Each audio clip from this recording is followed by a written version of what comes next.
All right, Super Bowl 55, 3 days away, and fans are gearing up for an epic quarterback showdown, and two great teams who already had one great game playing against each other. Old versus new, so to speak. 43-year-old Tom Brady, Tampa Bay Bucs, first year with them, will face off against 25-year-old Patrick Mahomes, the reigning MVP, going for back-to-back Super Bowls. Our next guest called a number of Tampa games this season for Fox Sports, is great at it, has his own sports radio show too. Let's bring in three-time Super Bowl champ, a great friend of the show, Fox Sports NFL analyst, and a great player for 12 years with the Broncos, Mark Schlereth. Mark, welcome back. Thank you, man. It's always a pleasure to be with you. Yeah, and I remember covering you as a player, and tell me if you think this analogy works. This reminds me a little of the Broncos-Packers. Packers going for back-to-back. The best quarterback in the league is Brett Favre. The most famous and the most respected, John Elway, your quarterback.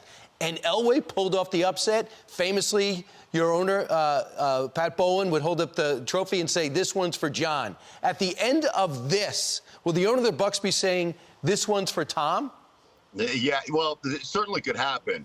And I think the thing that amazes me about Tom Brady is 43 years old. You know, we talk about that. Everybody's been trying to write his obituary for 5 years, right?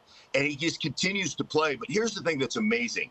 Not being sated by your success. Still going out there and being the hardest worker. Yeah. Still being out there and being driven. Still being out there and leading your football team. It's amazing to me what he's been able to accomplish. This is going to be the 10th Super Bowl that he has played in. It's an incredible accomplishment, but I love the analogy. You know, the old dog versus the new dog, the GOAT quarterback versus the new GOAT quarterback. It should be a tremendous matchup. Easiest sell ever.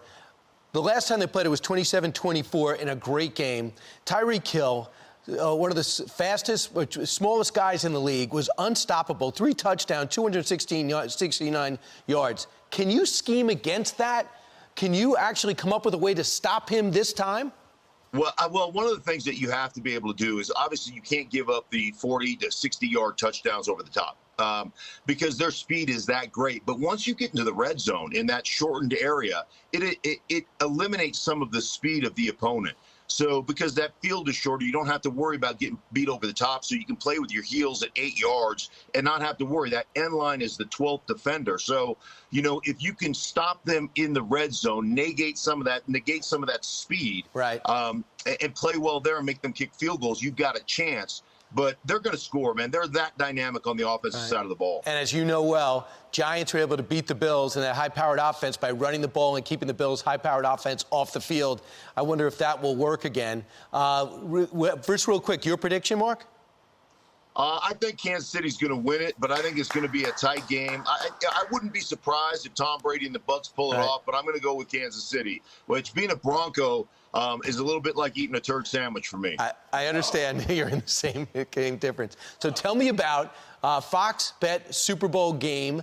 It's got the same thing. We got a chance.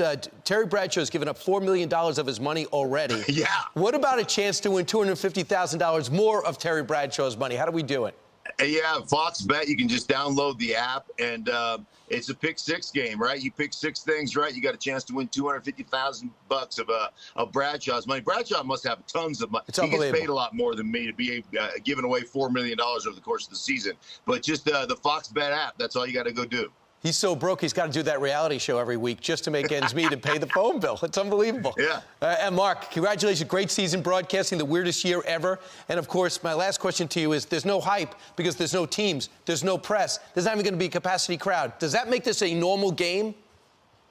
Yeah, you know what? I've always said this, and I got to play in 3 of them, so I was blessed to be able to do that. But as soon as you get your first hit in, as soon as that first ball, the ball is snapped and the first play goes off, it just becomes like it becomes like any other game you've ever played, but like no other game you've ever played. So it just becomes a football game, but you just got to put the enormity of it on the back burner. So I think this does help a bit. Yeah, and bring some Django or something for halftime because it goes on forever from the player perspective, yes. Right?